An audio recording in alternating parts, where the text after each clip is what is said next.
You've felt it. You walk into Walmart, the place that built its entire identity on everyday low prices, and something feels off. The cart fills up, the total climbs. You do the mental math and it doesn't quite add up to what you remember from 2 years ago. 3 years ago. You're not imagining it. Prices at Walmart and across American retail have shifted in ways that are deeper, stranger, and more structural than most people realize. And the story of why takes you through global supply chains, geopolitical brinkmanship, corporate strategy, and the quiet transformation of a company that serves 90% of American households every single year. This isn't just about Walmart, it's about the price of everything, and who's really paying it. To understand what's breaking, you first have to understand what was built. Sam Walton's genius wasn't just retail, it was logistics. When he opened his first store in Rogers, Arkansas in 1962, he had a vision that was almost obsessive in its simplicity. Eliminate every unnecessary cost between the manufacturer and the customer, and pass the savings on.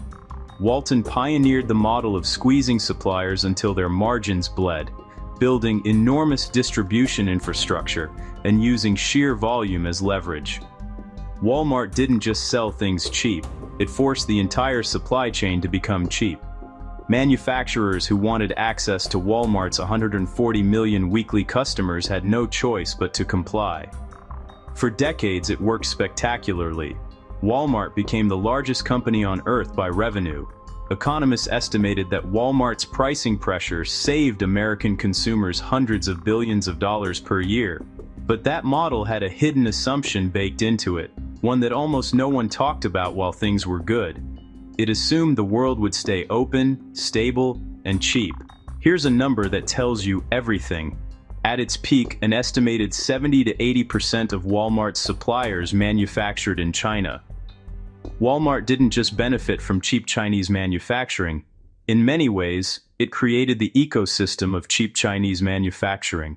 By guaranteeing massive purchase volumes, Walmart gave Chinese factories the scale they needed to drive costs down to levels American producers couldn't compete with. It was a perfect machine until it wasn't. The first cracks came with the US-China trade war.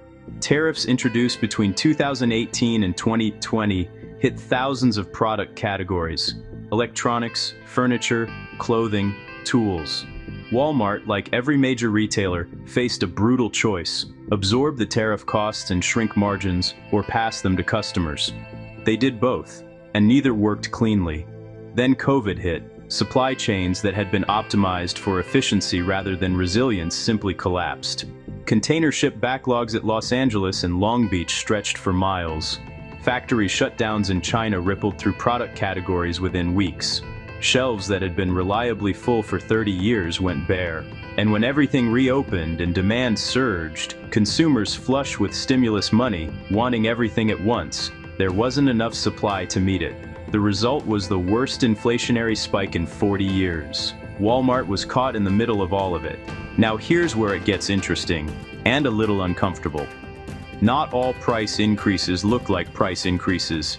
Some of them are hiding in plain sight, in a phenomenon economists call shrinkflation. The price on the shelf stays the same, or barely moves, but the product inside quietly gets smaller. Your bag of chips that used to weigh 16 ounces now weighs 13. Your detergent pod count drops from 65 to 57. Your orange juice carton slims from 64 ounces to 52. Consumer advocacy groups and watchdog journalists have documented hundreds of these quiet reductions across snacks, cleaning products, personal care items, and grocery staples. And because most shoppers track the price on the tag, not the weight on the back of the package, it often goes unnoticed.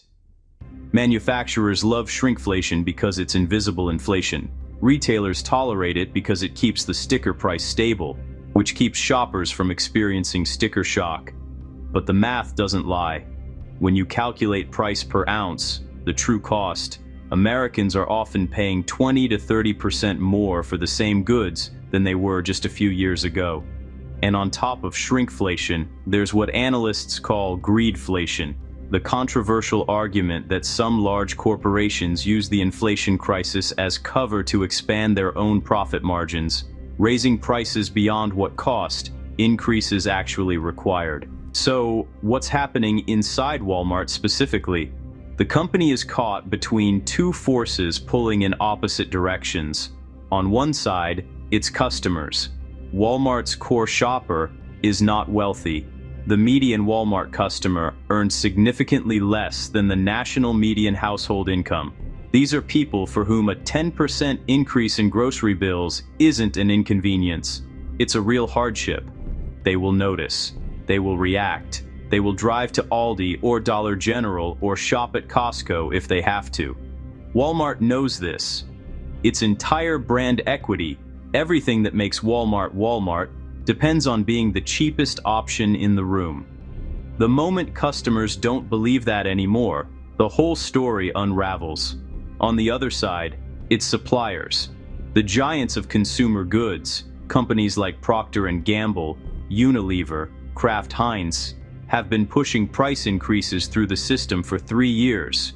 Their own input costs rose, their labor costs rose, and they have leverage because Walmart needs their products on the shelves. These negotiations are brutal and almost entirely invisible to the public. Walmart has reportedly clashed repeatedly with major suppliers over price increase requests, pushing back, delaying, forcing reformulations or package changes to hold the line.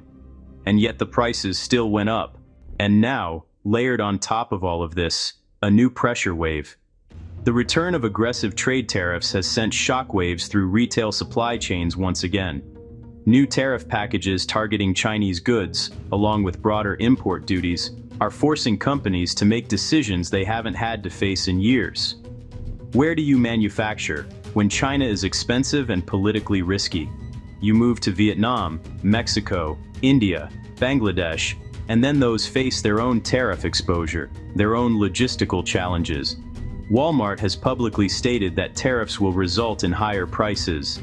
That's an extraordinary admission from a company that almost never concedes ground on pricing optics. When Walmart's CEO says prices are going up, you listen. The company is accelerating its push to source more goods domestically, a goal that sounds good in a press release, but runs hard into economic reality. American manufacturing in many categories simply cannot produce at the cost and scale that decades of offshoring created. Reshoring takes years. Prices move in weeks. The tariff situation is, right now, probably the single biggest unresolved threat to Walmart's pricing model, and by extension, to American household budgets. To be fair, Walmart isn't just absorbing these pressures passively. The company is adapting, aggressively, and in ways that are reshaping what it means to be a retailer. Private label is a big part of the strategy. When brand name goods get expensive, Walmart pushes its own store brand alternatives. Products it manufactures or commissions directly, cutting out the branded middleman. Walmart's private label lines have expanded significantly, and shoppers who trade down to them often never go back. Automation is another lever. Walmart has invested billions in robotic fulfillment, automated distribution centers, and AI-driven inventory management. The goal is to squeeze labor costs out of the supply chain, not at the store level, but in the warehouses and logistics networks behind it. And then there's Walmart Plus, the company's subscription membership program, their answer to Amazon Prime. At $98 a year, it offers free delivery, fuel discounts, and a growing bundle of perks. It's Walmart's attempt to build a loyalty ecosystem that keeps shoppers from straying, even when prices tick up. Whether these moves are enough is the open question. Because the structural pressures, geopolitical instability, deglobalization, aging domestic supply chains aren't going away. Here's the uncomfortable truth at the center of all of this. The prices you're paying at Walmart aren't just the result of corporate greed, or a single bad supply chain year, or any one policy decision. They're the result of a model that was built on a world that no longer exists. A world of cheap Chinese manufacturing, open trade, predictable logistics, and geopolitical stability.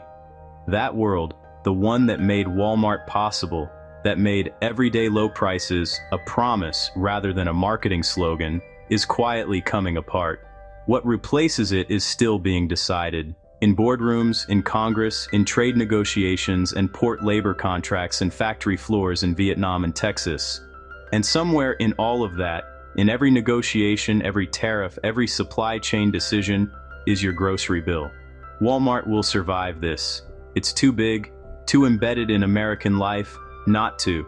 But the era of endlessly cheap everything, that might already be over. If this gave you something to think about, subscribe. We cover the systems shaping your economy every week. See you next time.